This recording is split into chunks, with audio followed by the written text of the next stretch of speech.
Assalamualaikum warahmatullahi wabarakatuh. Pada sekian, ini kata tugas bahagian keempat. Bahagian keempat ya. Baik. Yang ni kita ambil apa? Kita ambil 2A yang kita belum buat lagi. 2A apa? Kata arah dan alat ubah. A ni maksudnya A kata arah, 1 A alat ubah ya. Baik. Yang ni tak payah sangat tak payah Kata arah. Kata KARA, kata arah. Dalam ayat, kata arah hadir sebelum frasa nama dan sesudah kata nama untuk menunjukkan hala atau jurusan. Mudah begini, kata arah ni menunjukkan arah ataupun hala ataupun jurusan. Dan kata arah ni sebenarnya dia hadir sekali kata senama biasanya. Contohnya apa? Mereka bermain di dalam dewan itu. Mereka bermain di dalam dewan itu. Tengok, di dalam kata senama. Dalam kata arah. Dewan itu frasa nama. Sebab tu kata apa? Kata arah ni hadir sebelum frasa nama. Kata arah hadir sebelum frasa nama. Dan sesudah kata senama. Kata senama. Di tengah. Di dalam. Ini ya. Dalam. Dan contohnya banyak. Dalam, luar, atas, bawah itu ya. Banyak. Baik. Beliau berasal dari luar bandar. Sama tak? Luar. Luar kata arah. Kata senamanya dari. Dan frasa namanya bandar. Dia berasal dari luar bandar. Baik. Contoh kata arah yang lain ialah apa? Atas, antara, tengah, bawah, luar, penjuru, sudut, segi. Dan semuanya kita guna bersama dengan kata apa ni? Kata sendi nama. Di atas, di antara, di tengah. Ataupun dari bawah, dari luar, dari penjuru, di penjuru, ke penjuru, di sudut, dari sudut, segi dan sebagainya. Mereka bergerak ke utara semenanjung. Lazimnya dimulakan dengan kata senama, diikuti oleh kata arah dan akhirnya frasa nama. Itu kata arah. Mudah ya kata arah ya. Okay. Baik. Yang kedua kata al-ubah. Kata al-ubah ni dikenali sebagai kata keterangan. Contohnya apa? Keterangan apa? Menerangkan kata kerja. Kata al-ubah ni menerangkan kata kerja, kata adjektif dan frasa nama. Terutama dari segi cara, masa dan tempat. Macam itu mudah ingat ya. Baik. Boleh hadir sebelum atau selepas frasa. Sebab tu kita mengapa? Kata pra-frasa dan pasca-frasa. Dia boleh hadir sebelum dan selepas. Contohnya apa? Pengetua akan datang nanti. Nanti ni dah kata al-ubah yang menerangkan kata kerja datang. Nampak tak? Al-ubah. Pengetua akan datang nanti. Dan nanti menerangkan. Kalau tak ada pun, dia boleh faham. Pengetua akan datang. Tak apa. Nanti memberi. Dia sebab tu kata keterangan. Keterangan datang. Masa. Okey. Rasulullah pura-pura cergas pada hari itu. Pura-pura ni menerangkan apa? Menerangkan apa? Pura-pura ni adalah kata adjektif yang menerangkan kata, ni bukan, ni maaf ya saya silap. Ni cergas bukan baik. Tak betul lah, dia dah tak masuk ya. Rasulullah pura-pura cergas pada itu. Ataupun Rasulullah pura-pura baik, ni saya silap ni. Cergas patutnya ya. Jadi, pura-pura ni adalah kata adjektif yang menerangkan cergas, bukan baik. Cergas. Ya? Baik. 3. Lelaki itu kadang-kadang ke pusat pemulihan. Kadang-kadang. Kadang-kadang ni menjelaskan apa? Kadang-kadang ni adalah kata adjektif yang menerangkan frasa senama ke pusat pemulihan. Lelaki itu kadang-kadang ke pusat pemulihan. Ni kadang-kadang ni menerangkan ke pusat tadi. Maksudnya ke pusat ni kata senama ni. Kata senama ni kata senama, ni kata nama. Kata senama semua ni frasa ni. Baik. Itu kata al-ubah ya. Banyak lagi. Baik. Saya rekah ya. Yang kedua, kita ambil kata habis apa tadi? Kita habis tadi kata kita buat dua dulu. Itu kata arah 2A dan kata al-ubah A yang kedua. Baik. Seterusnya tengok ya. Kita ambil 2B apa? B apa? Kata bantu dan kata bilangan. Kata bantu dan kata bilangan. Kata bantu tugasnya membantu frasa kerja, frasa adjektif dan frasa senama dengan menimbulkan makna-makna tambahan dari segi waktu dan ragam. Definisinya payah, tapi kita faham senang saja. Itu kata bantu ada dua. Satu, kata bantu aspek. Yang kedua, kata bantu ragam. Aspek ni menimbulkan makna tambahan dari segi waktu. Maksud aspek mengenai masa, ragam mengenai perasaan. Nampak? Kata bantu aspek dan kata bantu ragam. Masa ni kita ada 3. Masa yang sudah berlaku atau telah berlaku, masa yang sedang berlaku dan masa yang akan berlaku. Perasaan ni tak adalah perasaan mahu, hendak, boleh dan sebagainya itu. Macam tu ya. Baik, senang. Ini saya ingat pelajar tidak ada masalah ni. Ya. Abang pulang. Ayat ni betul, subjek dan predikat ada. Tapi tidak ada kata bantu. Apa maknanya? Kalau tidak ada kata bantu, Abang pulang tu macam-macam boleh tafsiran. Abang akan pulang, abang mahu pulang, abang apa ni sudah pulang. Tak ada kata bantu. Kalau kita buat, abang belum, kita buat betul aspek. Abang belum pulang. Tak sampai lagi. Abang akan pulang, belum sampai lagi. Abang sudah pulang, sudah sampai, sudah ada maksudnya. Ini kata bantu aspek. Kata bantu aspek masuk kata bantu yang menerangkan masa tadi. Okey, nampak?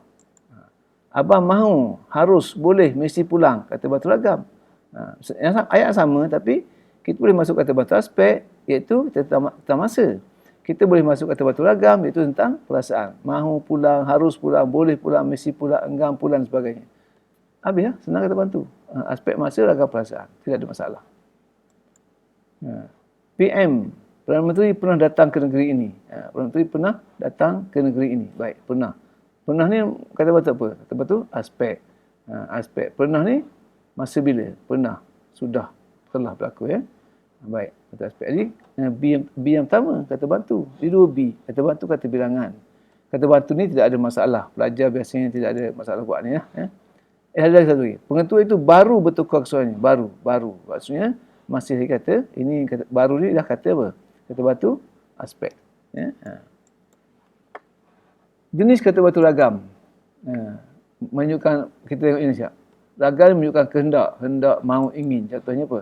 Ayah mahu keluar negara, ayah ingin. Ini maksudnya apa? Kata batu ragam jadi kehendak. Ataupun menunjukkan keizinan daripada dan keupayaan. Boleh terdapat. Pekerja asing boleh bekerja negara ini. Diizinkan. Boleh. Atlet itu dapat menamatkan larian sejauh 100 meter dalam masa 11 saat. Sebenarnya boleh dapat ni orang guna sembarangan saja. Tapi sebenarnya ada makna dia. Boleh boleh ni izin. Saya ingat ni, B do. Boleh izin dapat upaya. B boleh izin. Boleh tu maksud izin. Dapat tu D-U. B do. Boleh izin dapat upaya. Macam ni. Pekerja asing boleh bekerja di negara ini. Maksud diizinkan. Kalau pekerja asing dapat bekerja di negara ini, dia tak bukan diizinkan tu maksudnya. Dia berupaya. Tak kena. Atlet itu dapat menamatkan larian sejauh 1 meter dalam masa 11 saat. Ini maksud dia berupaya. Ini nampak beza tu. Dua ni. Baik. Ini kata batu ragam. Yang ketiga, menunjukkan kemungkinan. Mungkin atau barangkali. Ibu mungkin lewat pulang hari ini. Kemungkinan. Yang keempat, menunjukkan kemestian. Perlu, harus, pasti, tentu, patut. Orang muda patut membantu orang tua. Ini kemestian. Jadi nampak perbezaan. Ini boleh agak-agak lah. Kalau keluar macam ni. Pelajar itu tentu gembira di sana nanti. Baik, kemestian. Menunjukkan keengganan. Keengganan mereka enggan berlebaran di sini. Maksudnya, kata bantu ragam ni ada 5 pula jenisnya. Satu jenis menunjukkan kehendak, menunjukkan keizinan dan keupayaan, menunjukkan kemungkinan, kemestian dan keengganan. Jadi itu pecah pada 5. Jadi kata bantu 2, kata bantu aspek, masa, ragam ni macam-macam ragam. Ada 5 ragam balik. Baik. Baik, penggunaan baik. Ada juga ayat yang kita boleh gunakan 2 kata bantu dalam ayat. Contohnya apa?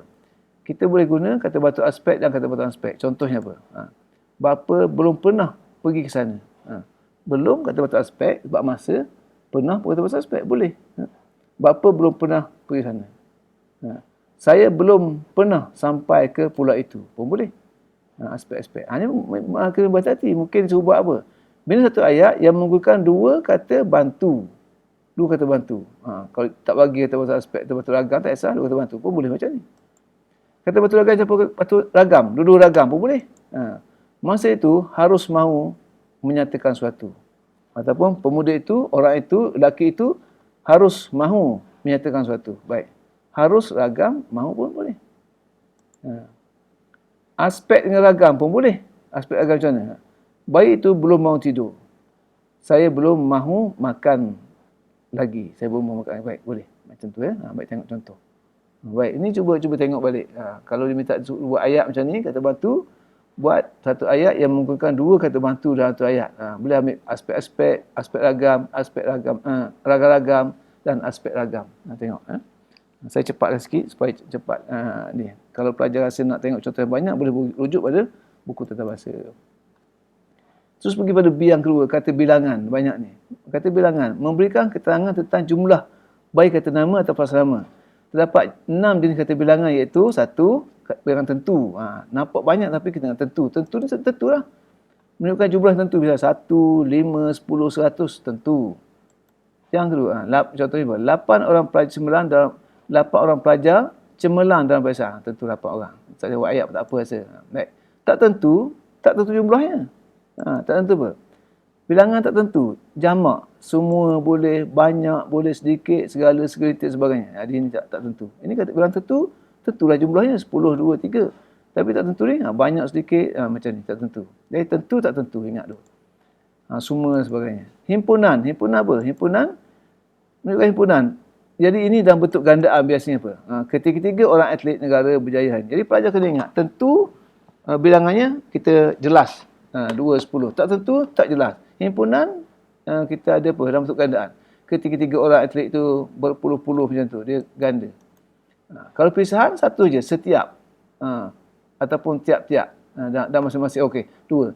Setiap dan masing-masing. Contohnya apa? Setiap pelajar dikenaki tinggal sama. Baik, setiap pelajar. Jadi itu pisahan. Kalau pecahan, senanglah, menunjukkan bahagian daripada keseluruhan.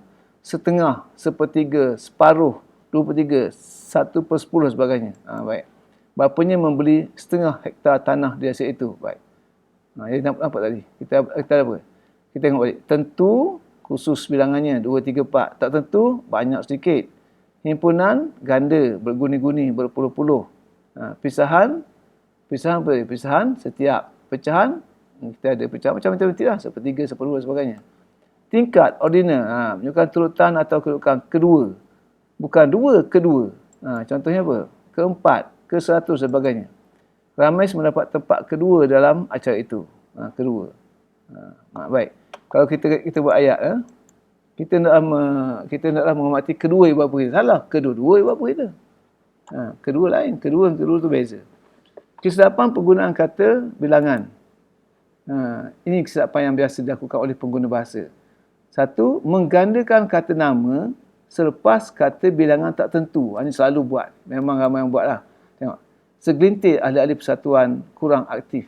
Ni kata nama. Ini kata bilangan tak tentu, segelintir. Yang banyak apa? Semua pelajar. Sama tu ya.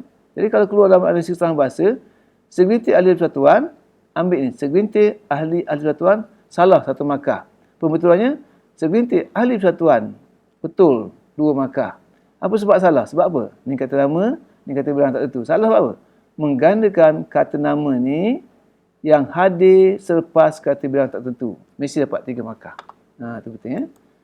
Segala maklumat-maklumat itu dikumpulkan. Sama juga ni. Menggandakan kata nama yang hadir selepas kata bilangan tak tentu. Segala. Satu salah. Satu jenis kesalahan. Yang kedua, membentuk kata bilangan yang salah. Salah apa salah ni? Berbagai faktor. Sepatutnya berbagai faktor. Ataupun berbagai faktor. Kedua orang ahli. Salah. Kedua orang ahli. Setengah orang. Sepatutnya setengah atau setengah-setengah. Ini antara perkara yang salah dan selalu dilakukan oleh pelajar dalam kalangan. Jumpa. Jadi betul macam salah, betul macam salah. Yang ketiga, menggandakan kata sebelum kata yang bermaksud kumpulan. Baiknya. Antara faktor-faktor. Antara faktor-faktor. Menggandakan kata sebelum kata yang bermaksud kumpulan. Baik. Antara banyaklah. Mengganda lagi. Tak boleh. Antara faktor. Barisan pemain-pemain. Barisan pun dah kumpulan. Digandakan lagi. Dia datang kedai-kedai. Masalah lagi. Salah. Ini antara kesalahan. Ya. Koleksi lagu-lagu. Lagu-lagu tu banyak. Koleksi banyak. Jadi, koleksi ni dah kumpulan lah. Koleksi tu. Digandakan lagi. Baik, tak boleh. Ya? Baik, habis tu. Ada 3 lagi yang akhir tu apa? Ada 3 P dia. 3 P. 3 P apa? Kata pemberi, kata penegas, kata penguat. Okey, 3 P. Kita ada 1. Kata pemberi, ini mudah ya. Kata pemberi ada 2 ialah dan adalah. Bila kata pemberi ialah, sebelum frasa nama.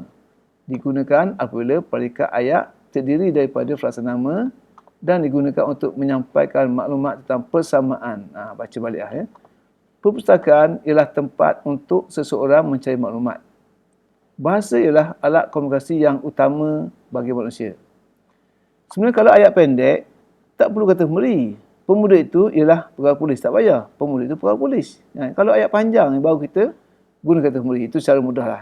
Okey, secara mudah. Baik. Kalau kata nama sini, kalau misal nama, mesti kita guna ialah. Alat tu nama, tempat nama, ialah. Baik, kalau adalah pula bila? Digunakan untuk merangkaikan subjek dengan predikat yang terdiri pada frasa adjektif dan frasa sendi, frasa, salah ni. Frasa adjektif, frasa sendi nama. Salah lagi Syed. Tak apa. Digunakan untuk merangkaikan. Kita tengok contoh lah. Baik. Pendapat Raju tentang pembangunan sekolah adalah wajar. Wajar. Frasa adjektif. Frasa adjektif. Jadi ada wajar. Bukan ialah wajar. Bukti yang dikemukakan oleh saksi kes jenayah itu adalah palsu. Frasa adjektif adalah palsu. Baik, jadi maksudnya apa? Dirangkaikan untuk digunakan untuk merangkaikan subjek dengan predikat yang terdiri pada frasa adjektif. Betul frasa adjektif ya? Ini subjek predikat frasa adjektif. Betul. Yang ketiga, ni. Sini silap saya. Bukan frasa adjektif ni. Macam mana keluar ni? Patutnya apa? Terdiri pada frasa adjektif dan frasa sendi nama. Di sini sendi nama, minta maaf. Sendi nama. Macam ni. Tujuan pusat itu ditubuhkan adalah untuk kemudahan masyarakat. Untuk kemudahan masyarakat ialah frasa sendi nama sebab ada untuk ni. Ni sini patut dibagi frasa sendi nama. Baik, antara kemudahan asas yang disediakan di sekolah itu adalah seperti bekalan air, elektrik dan yang raya. Adalah seperti bekalan air ni. Seperti bekalan air ni frasa sendi nama. Baik, bukan ialah seperti. Baik jadi dua beza ni. Baik, dua. Kesedapan penggunaan kata pemeri. Selalunya menggunakan kata pemeri di hadapan kata kerja atau frasa kerja. Ini selalu buat. Kemalangan itu adalah disebabkan oleh kecurangan pemandu. Salah. Sebab apa ni? Disebabkan kata kerja. Tak boleh guna kata pemeri.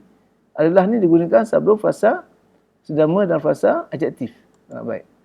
Kemalangan itu disebabkan oleh kecurangan pemandu. Tak usah guna adalah. Tak payah. Tak boleh ya. Durian adalah merupakan buah tempatan yang digemari ramai. Tak boleh guna adalah merupakan. Sebab merupakan kata kerja. Jadi kita buat apa? Durian merupakan buah tempatan yang digemari ramai. Tak sadalah lah. Kalau buat apa? Durian ialah buah tempatan yang boleh. Jangan guna adalah merupakan. Durian ialah buah tempatan yang boleh. Adalah dimaklumkan bahawa program lawatan ke Indonesia ditangguhkan. Tak boleh guna adalah dimaklumkan. Banyak cara kita boleh tukar. Dengan ini dimaklumkan. Tuan-tuan dimaklumkan. Anda dimaklumkan bahawa program lawatan ke Indonesia ditangguhkan. Boleh itu. Baik, itu antara perkara yang salah ya. Yang kedua, menggunakan kata pemeri bersama dengan kata nafi. Satu lagi. Kemudahan itu adalah bukan untuk pekerja asing. Kemudahan itu adalah bukan. Adalah tak boleh. Bukan tak boleh. Patutnya kemudahan itu bukan. Tak usah guna adalah. Adalah tak boleh guna sebelum kata kerja, sebelum kata nafi tak boleh. Ya. Kursus adalah bukan untuk pelajar prauniversiti. Kursus itu. Banyak tu taik tinggal ni. Kursus tersebut bukan untuk pelajar prauniversiti. Ini ada tersebut sebenarnya, tak tahulah macam mana. Okey. Menggunakan ialah di tempat adalah dan sebagainya. Ini tukar tempat, bertukar tempat. Dadah adalah musuh negara yang utama. Sepatutnya apa? Dadah ialah musuh negara. Salah. Diguna apa? Adalah musuh. Sebab musuh kata nama, tak boleh. Dadah ialah musuh negara yang utama ataupun dadah merupakan musuh negara yang utama. Baik, boleh guna merupakan tak apa. Bercocok tanam adalah pekerjaan utama mereka. Sebenarnya bukan. Pekerjaan tanam ialah sebab pekerjaan ni kata nama. Kata nama kan? Kata nama dia guna ialah. Ini terbalik. Sepatut di sini, dadah ialah musuh. Dia guna ialah. Ini pun adalah juga salah. Sebab musuh pekerjaan ni adalah kata nama, kita guna ialah. Tarikh akhir peraduan itu ialah pada 15 Jun. Salah pula. Ini kata apa? Ini nama, pada. Kita guna, patutnya guna adalah. Nanti dia tukar gitu. Jadi, tarikh akhir peraduan itu adalah pada 15 Jun. Matlamat program itu ialah untuk. Tak boleh. Adalah untuk. Menikatkan, ni macam mana ayat ni? Matlamat program itu adalah untuk menikatkan apa-apa. Patutnya nak titik lagi supaya ni pelajar tambah lah supaya saya nak jimatkan ruang. Ya. Matlamat program itu adalah untuk meningkatkan prestasi pelajar atau untuk meningkatkan produktiviti ke apa benda lah. Okey. Baik, habis tu. Yang keterusnya kata penegas. Habis kata beri, kata penegas. Kata penegas ini memberikan penekanan pada bahagian-bahagian tertuang ayat. Ada dua jenis kata penegas itu menegaskan subjek dan predikat. Contohnya, juga, pun, hanya, lagi, memang, pula kata penegas. Menegaskan perkataan yang bergabung dengannya. Lah, tah dan sebagainya. Kata penegas ni ada satu jenis macam ni. ada buku tulis apa? Kata penegas jenis apa? Jenis bebas, ini jenis terikat. Terikat. Bebas, terikat. Boleh tak macam tu? Ya? Saya juga akan mengambil bahagian. Ayat ni, saya akan ambil bahagian pun betul. Tapi juga ni, bila ada juga, jadi memberikan penegasan. Saya juga akan mengambil bahagian. Memang dia pelajar disiplin. Dia pelajar disiplin. Dah faham dah. Memang dia menegaskan lagi. Siapakah pemilik kereta antik itu? Memang kata menegas. Siapakah? Belilah keperluan asas dahulu. Beli keperluan asas dahulu. Boleh faham. Tapi belilah memberi penegasan. Apa daya kita tak kuat? Apatah daya kita? Itu lagi kata penegas. Jadi kata pemberi, kata penegas. Dan yang akhirlah kata penguat. Kata penguat. Perkataan yang mendahului atau mengikuti kata adjektif. Fungsinya untuk menguatkan maksud yang terkandung dalam kata adjektif. Terdapat 3 jenis kata penguat, iaitu kata penguat depan. Contohnya apa? Terlalu, paling, agak, makin, cukup dan kian. Kata penguat belakang, sekali, benar, betul dan nian. Maksudnya yang ni, kata penguat maksudnya, apa maksud hadapan dan belakang? Hadapan maksud kata penguat ni hadir sebelum kata adjektif. Belakang maksudnya hadir selepas kata adjektif. Bebas boleh hadir sebelum dan selepas kata adjektif. Contohnya. Contoh penggunaan. Masa terlalu cepat berlalu. Terlalu. Lepas tak boleh buat kata masa cepat berlalu terlalu. Tak boleh. Kata adjektif. Garis itu agak pemalu. Garis itu pemalu agak. Tak boleh. Sebab tu yang ni dianggap kata buat depan. Ni, kena ingat. Pemandangan di sana cantik sekali. Cantik benar. Cantik betul. Cantik nian. Baik. Tak boleh buat apa. Pemandangan di sana sekali cantik. Tak boleh. Ni kata yang kuning kata belakang. Maksudnya ini mesti ada belakang. Yang ni mesti ada depan. Baik. Penunjukan itu amat sungguh sangat hebat. Baik. Penunjukan itu hebat amat sungguh baik. Jadi ini amat sungguh hebat boleh hadir di depan, boleh hadir di belakang. Sebab tu ini dinamakan kata penguat bebas. Kita boleh buat ayat, penunjukan itu amat hebat. Penunjukan sungguh hebat. Ataupun penunjukan itu hebat amat, hebat sungguh. Mungkin pada kata hebat amat tak boleh sebut, hebat sangat, hebat sungguh boleh. Sebab tu sama. Jadi ini boleh guna, tengok 3. Jadi kena tengok. Kalau dia minta buat ayat, kata penguat, depan, belakang dan bebas, pada tak tahu. Yang bebas ni ambil bebas lah. Amat sungguh sangat. Yang lain kita buat ayat memang nampaklah kalau kita kata apa. Dia pandai benar, dia pandai betul. Dia betul pandai, dia benar pandai, tak boleh tak. Dia betul, dia belakang tu ke belakang je. Okey, baik.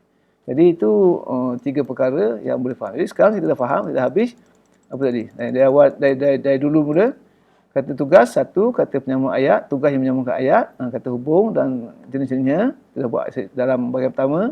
Yang kedua kata prakausa, bahagian kedua ada 5 STPPP, kata seru, kata tanya, kata perintah, kata pembenar, kata pakai ayat dan juga kata pasca kata menekan pembenda dan kata frasa, kata pasca frasa ni saya banyak sangat ni saya buat contoh yang sikit cepat pada boleh rujuk. SN 2A 2B 3P apa dia maksudnya?